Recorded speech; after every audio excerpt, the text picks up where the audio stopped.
Ito na yung aabangan kila Alden Richard at Nadine Lutre na first time magtatambal ang dalawa. And sa new series na Love Sigaw na ipapalabas sa View. Ito yung announcement nila. Ay, pang grabe pa mga tingin si Alden, okay Nadine. Yan, nagsama yung dalawa. And dalawang award-winning actor and actress. Grabe yun. At View Philippines, what we've been trying to do is always bring Filipino content to that world stage. To be doing this project in one of the most beautiful places in the Philippines with Alden and Nadine is really such a big deal, you know, and it's so exciting. Yeah. On behalf of Viva, I would like to thank you, of course. We hope to do more in the future, and a lot of us would like to see Siargao in all its beauty and splendor.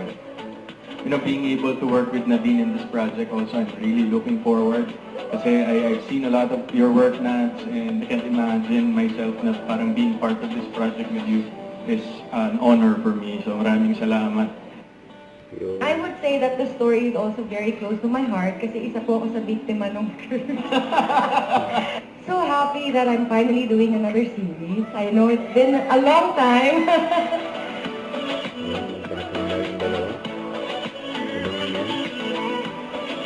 Hey viewers! We've been working on something very special. And we hope you're excited as we are. Coming your way soon, only on View. Yun. Don't forget to subscribe, click the notification bell for more updates. This is Richard, yung Action Vlog. Stay tuned for more videos. See ya!